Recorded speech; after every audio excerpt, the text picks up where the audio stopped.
Hello, and welcome to this instructional video on completing the Illinois Shines DG System Purchase Disclosure Form version 2. As an approved vendor or designee, you will be filling out this form for each customer looking to purchase a PV system to install on their property and participate in the Illinois Shines program. The disclosure form must be signed prior to the installation contract, and a signed disclosure form is required prior to the submission of a project application to the program. Let's get started by opening up the disclosure form on the portal. To do so, you would toggle to the left-hand side and hit Vendor or Designee, Disclosure Form, and create DG. The first section of the disclosure form asks for general information about the project, including the form type, the project name, and if the generated disclosure form PDF should be exported in Spanish. The vendor ID will be hard-coded in the disclosure form at this point. The form is organized into 10 sections on the portal, and you'll be asked to walk through each section before moving on to the next. You can keep track of your progress using the status bars on the right. You'll be able to revisit sections and resume progress prior to submitting the form. Required fields are marked with an asterisk, and we have provided helper text in the fields to help guide form entries. If your data validation does not pass, you will need to correct the value before moving on to the next section. Conditional fields will determine the resulting information shown in the disclosure form, which will be presented to the customer. Please consult the guidebook and consumer education materials for further details on specific fields. The next section of the disclosure form asks about the customer, including the customer type, their name and installation address, and contact information.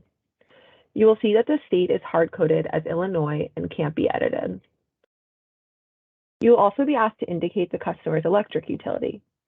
If the customer's utility is a municipal utility or a rural electric co-op, you will be prompted to provide the name.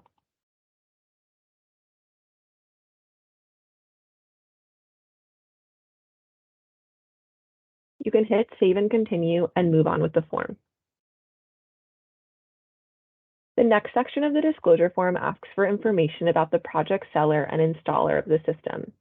You can autofill this section using the approved vendor contact information if the project seller is the same as the approved vendor.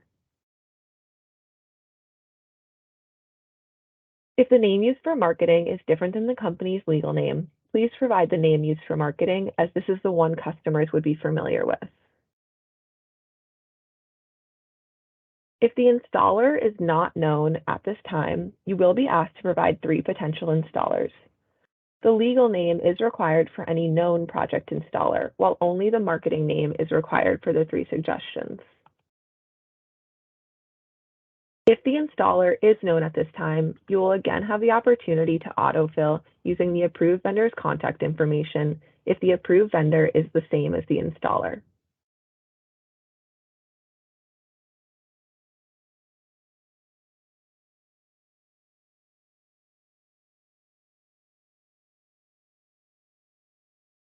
The next section of the disclosure form asks for project purchase information. At this point, you should indicate the various payments owed to the seller for the project and when those payments are due. If any of the fields for a payment are not applicable, you will still need to enter 0 instead of leaving it blank, as you will receive an error message if you try to leave it blank.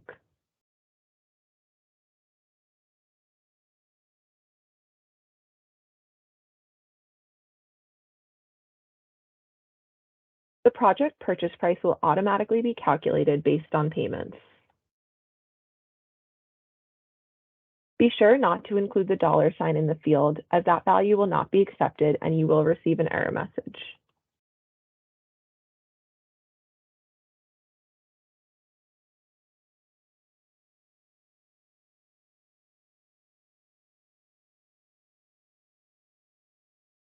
The next section is the fees and total cost section.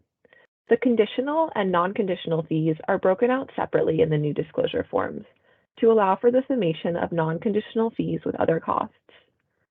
Fees that are known to apply will be entered first, followed by conditional fees that may apply depending on circumstances, such as late payment fees or return check fees. There will be a chance to indicate if and when these conditional fees apply.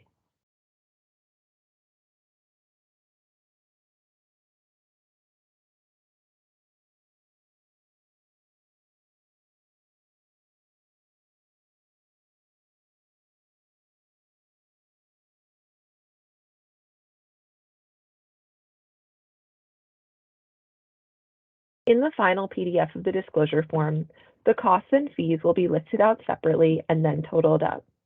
The values that are known to apply will be automatically incorporated into the total cost of the project the way it has been here, where the $1,200 non-conditional fees were added to the $60,000 purchase price of the system.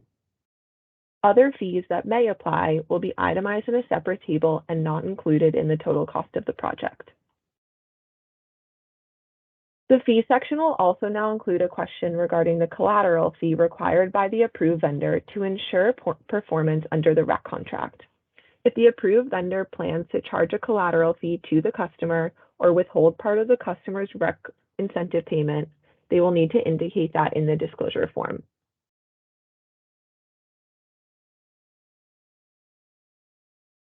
If that is the case, they will also need to indicate the fee type, the amount of collateral fee, and the estimated date for return and conditions for return of collateral fee.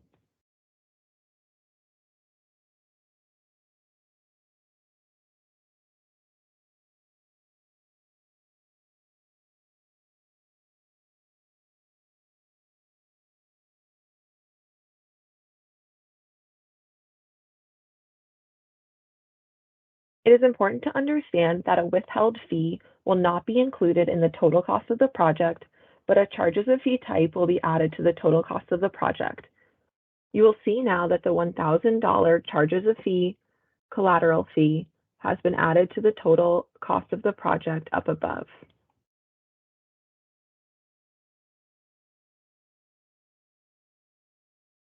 The next section will be dedicated to the Illinois Shines incentive payment and asks for the expected value of the REC payment to the approved vendor and the amount that will be passed on to the customer. You should use the REC prices and the formula for calculating the total REC payment of an energized system under a 15-year REC delivery contract, which can be found in the program guidebook. If an AV is withholding part of the REC incentive payment for collateral, do not include that amount in the value passed on to the customer. This section also addresses whether the project is contingent upon selection for Illinois Shines and the timeframe in which the approved vendor will submit the application.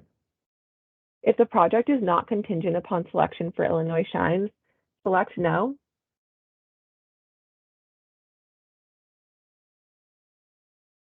And also indicate if the pricing terms will change if the project is not selected for Illinois Shines.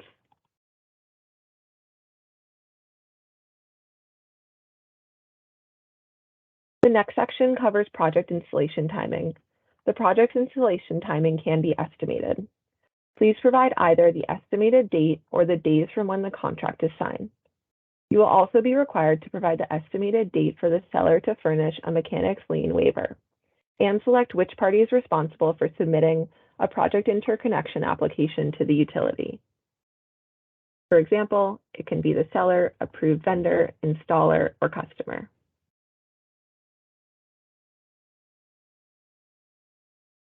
The next section concerns the solar panel system being installed for the customer. This includes the system size, the mounting type, and the gross annual electricity production in kilowatt hours from the project in the first year. Be sure to have this information ready when filling out the form.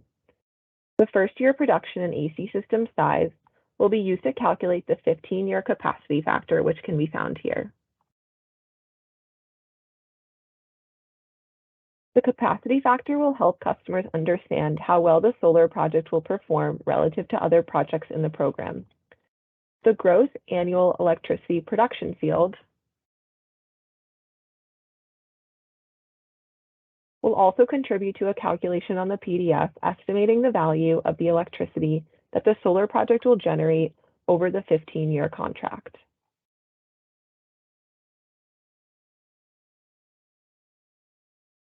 The following section will ask you to indicate whether an application will be submitted for the Smart Inverter Rebate, also known as the DG rebate, depending on the customer's utility selection in Section 1. This rebate payment is separate from REC payments under Illinois Shines. However, it is required that you disclose this information to the customer. If an application for the DG Smart Inverter Rebate will be submitted to ComEd or Ameren, indicate yes,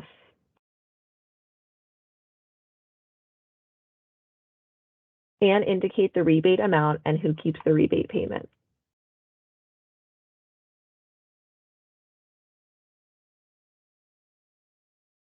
The section titled Project Operations, Maintenance, Warranties, and Guarantees covers disclosures to the customer about whether project maintenance is included and information about their warranties, including issues related to improper installation, a manufacturer's warranty, and insurance included for loss or damage to the project.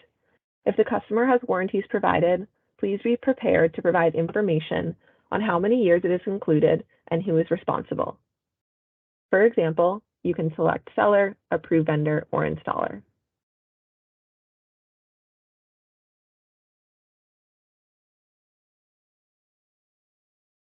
The next section addresses additional terms and disclosures. This is the section where you would enter terms and conditions that are outlined in the customer's contract that are pertinent to understanding their system installation, pricing, or other information related to the project that has not been covered by the previous sections of the disclosure form. The If You Move section would be the terms customers can expect to see in their contract to transfer ownership of the system and RECs.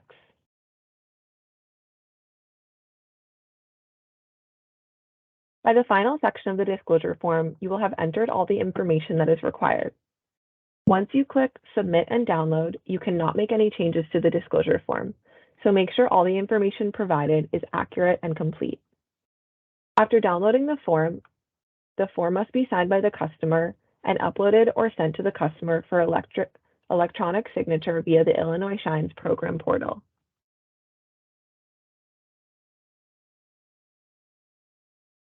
To upload a wet signed form to the portal at a later date, you would toggle over to the View Form, where you'll be able to view your created disclosure forms and upload the signed PDF.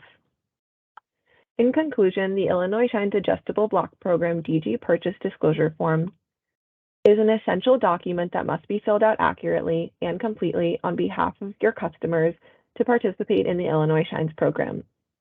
By following the instructions in this video, you can ensure that your customer's application is processed quickly and efficiently, and that they can start enjoying the benefits of the Illinois Shines program. If you have any questions about completing disclosure forms on the portal, please reference the portal help guide on the Illinois Shines program website. Additionally, you may always reach out to the program administrator at admin@illinoisabp.com for additional questions. Thank you for watching.